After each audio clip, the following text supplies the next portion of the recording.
Episode number LO1. Status, pending approval. Type B. Slideshow, horizontal 16 to 9. Content type, hotfix roundup. Non-class content. Target length, around 8 to 9 minutes. Around 110. 1300 words. Created. May 18th, 2026 day slot. Tuesday, long form. Game version retail.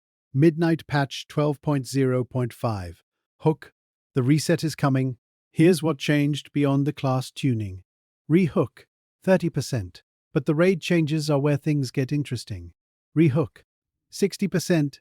And there's a quality of life fix that's been months coming. Script voice. Apothecary wit greetings Azeroth. The weekly reset is here, and Blizzard's been busy. Beyond the class tuning everyone's talking about, there's a whole list of fixes, updates, and quality of life changes that directly affect your gameplay. Let's get into it. The Voidspire raid got some significant attention this week. First, a teleport pad now appears in the Isle of Quel'Danis for raid groups that use the raid shortcut and still have bosses to defeat. This was a genuine pain point. Groups would skip, get stuck, and have to re-enter manually. Fixed. Fallen King Salhadar's Broken Oath warning is now movable in edit mode. Small change, but if you're raiding this boss, your UI team will thank you. It was locked in a position that overlapped with other critical warnings, making it nearly impossible to read during the chaos of the encounter. And using the raid skip no longer causes players to automatically teleport when returning to the entrance. No more accidentally pulling yourself back into the raid when you just wanted to check your bags at the entrance. This was causing accidental wipes and a lot of frustrated raid leaders. The Abyss Anglers minigame received a wave of fixes that should make it significantly more enjoyable. The Depth Grease achievement no longer requires the Reinforced Joints upgrade, a change that should make this much more accessible to the average player. Previously, you needed a specific upgrade path that many players hadn't prioritized, effectively locking them out of the achievement. The Champion of Park creature was disappearing before players could catch it. That's been resolved. This was one of the more frustrating bugs.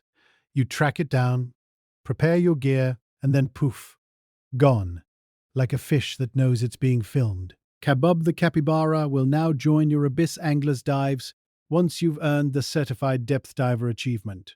Yes, a capybara. In the deep sea. I didn't design this game. I just report on it. But I appreciate the commitment to absurdity. The reservation for one achievement now properly grants to players who collect mythic tier fish meat multiple times in the same run. If you've been grinding this, your efforts should finally be recognized. Decor Duel, Blizzard's answer to Prop Hunt, got two important fixes this week. Hiders can no longer swap with enchanted decoys, which was being exploited to escape detection. This was a legitimate balance issue.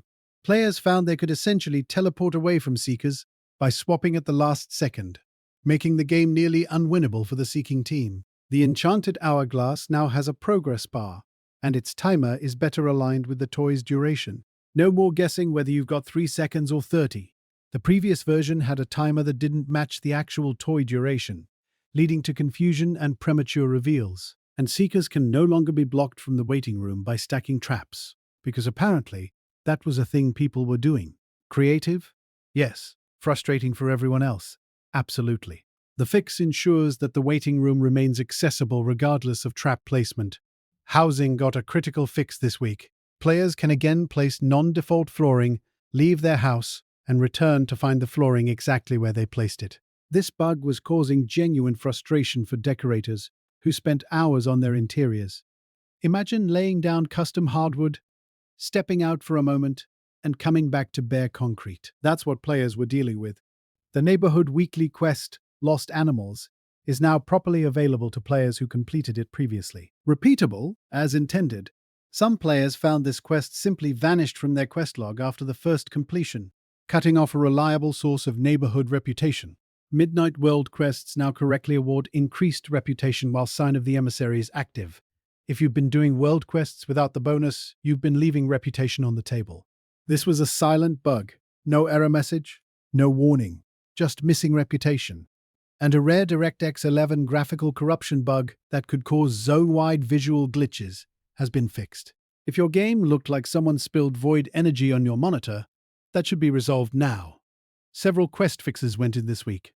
Players can no longer be blocked from accepting rescue in the shadows if they completed Crypt in the Mist during the Zu-Laman campaign. This was a soft lock for some players, genuinely stuck, unable to progress through the campaign. The quest chain dependency was incorrectly flagging players as ineligible when they should have been eligible. The repeat play of the Story of the Cauldron of Echoes is now functional again. This was a popular quest line for lore enthusiasts, and the inability to replay it was cutting off a significant source of story content. In Dungeons, Magister's Terrace fixed an issue where Gemellus would fail to resume abilities if a player died during Astral Grasp. This was causing the boss to essentially freeze, forcing groups to wipe and reset. Nexus Point Zenus fixed mana batteries appearing as neutral faction during Coruspark Overload, which was preventing players from interacting with them correctly. And Wings of the Void no longer unintentionally appears in the spellbook, because nobody asked for that spell, and yet there it was. The cache of Void-touched weapons can now be purchased before unlocking the Void-touched Sunfury Poleaxe from any item.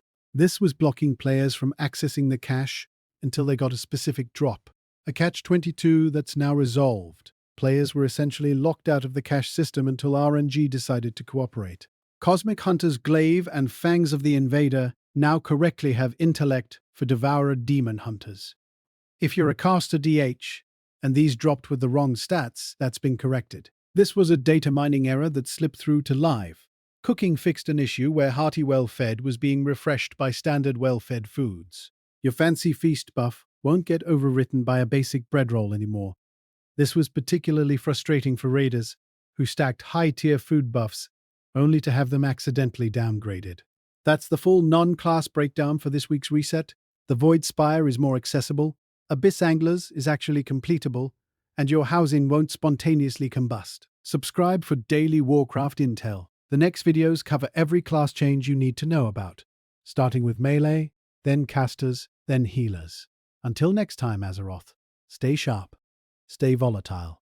Blizzard hotfixes, May 1-15-2026. Wowhead hotfix tracker, Blizzard news articles.